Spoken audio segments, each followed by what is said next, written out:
ಸಂಸ್ಕೃತಿ ಇಲಾಖೆ, ರಂಗಾಯಣ ಹಾಗೂ ಮಹಾನಗರ ಪಾಲಿಕೆ ವತಿಯಿಂದ ಆಯೋಜಿಸಲ್ಪಟ್ಟಿರುವಂತಹ ನೇಪಥ್ಯ ರಂಗ ಕಾರ್ಯಕ್ರಮಕ್ಕೆ ಆಗಮಿಸಿರುವಂತಹ ಸನ್ಮಾನ್ಯ ಶಾಸಕರಾದ ಎಸ್.ಎನ್.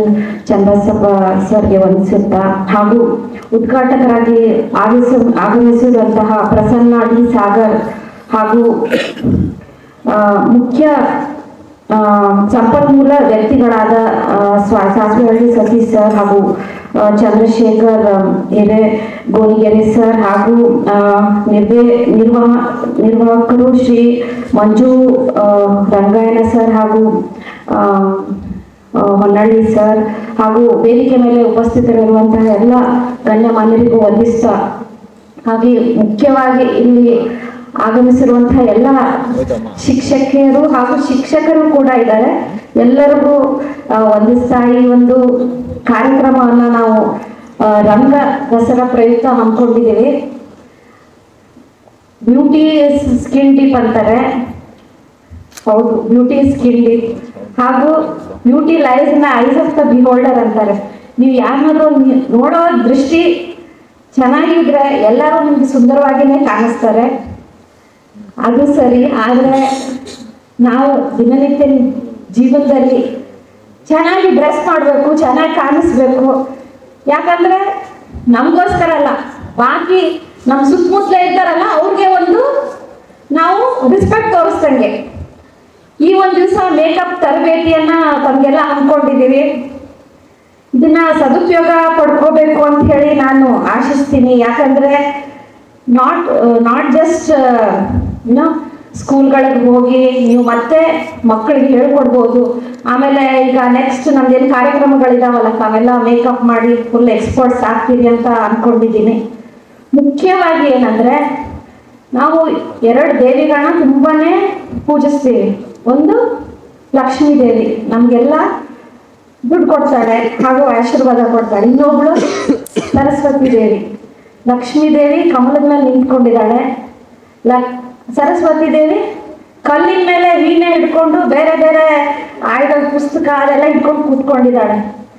ಅದನ್ನ ನಾವು ಗಮನಿಸಿದ್ರೆ ಸರಸ್ವತಿ ದೇವಿ ಕೂತ್ಕೊಂಡಿರೋದು ಕಲ್ ಮೇಲೆ, ಲಕ್ಷ್ಮೀ ದೇವಿ ನಿಂತ್ಕೊಂಡಿರೋದು ಕಮಲದ ಮೇಲೆ.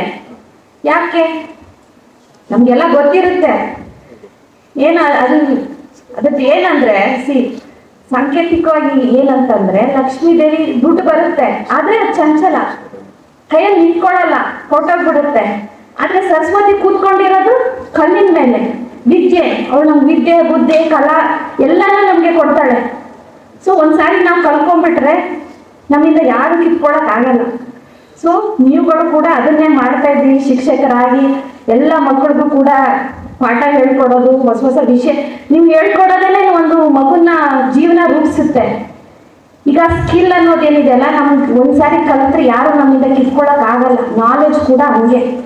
ಸೊ ಈ ಒಂದು ನೀವು ತರಬೇತಿಗೆ ಆಗಮಿಸಿದ್ದೀರಿ, ಇದೊಂದು ನಾಲೆಜ್ ಪಡ್ಕೊಳ್ತೀರಿ.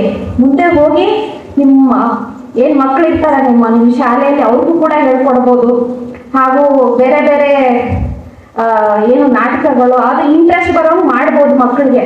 ಈ ಒಂದು ರಂಗಾಯಣದಲ್ಲಿ ನಾನು ಎಂಟ್ರಿ ಆದ ತಕ್ಷಣನೇ ನನ್ಗೊಂದು ಏನ್ ಅನಿಸ್ತು ಅಂದ್ರೆ, ಬಹುಶಃ ನಾನು ತಪ್ಪಾಗಿರೋ ಪ್ರೊಫೆಷನ್ ಅಲ್ಲಿ ಇದ್ದೀನಲ್ಲಪ್ಪ, ಇಂಥದ್ದು ಯಾವ್ದಾದ್ರು ಒಂದು ಕಲೆ ಒಂದು ಪ್ರೊಫೆಷನ್ ಚೂಸ್ ಮಾಡಿದ್ರೆ ಚೆನ್ನಾಗಿರ್ತಿತ್ತೇನೋ ಅಂತ ಅನಿಸ್ತು. ಯಾಕಂದ್ರೆ ವಾತಾವರಣ ನನಗಿದೆ ಸೋ ವೆಲ್ಕಮಿಂಗ್.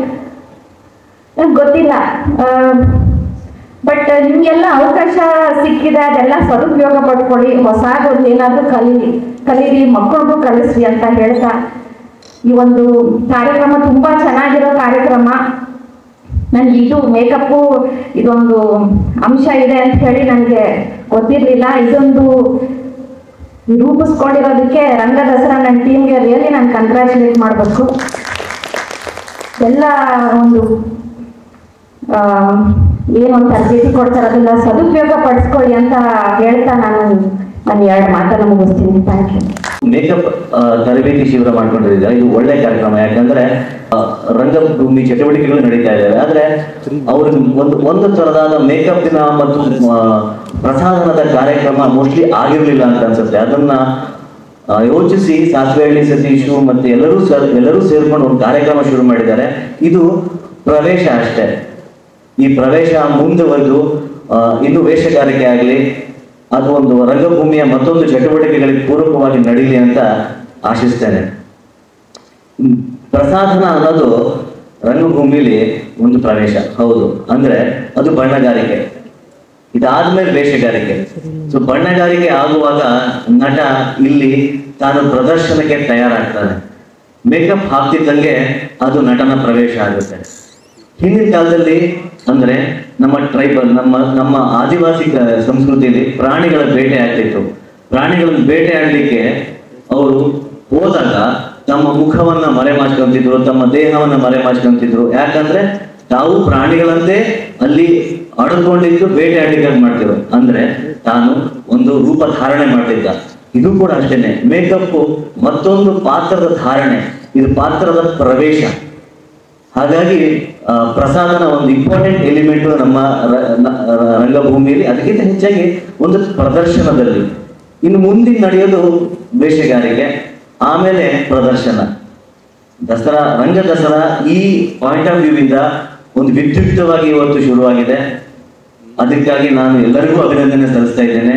ಇನ್ನು ಇದು ಕಳೆ ಕಟ್ಲಿ, ವೇಷಗಾರಿಕೆ ಆಗಿ ಮುಂದೆ ಅದು ಪ್ರದರ್ಶನ ಆಗಿ ಶಿವಮೊಗ್ಗದಲ್ಲಿ ವಿಜೃಂಭಣೆ ಮೇಳೈಸುತ್ತೆ.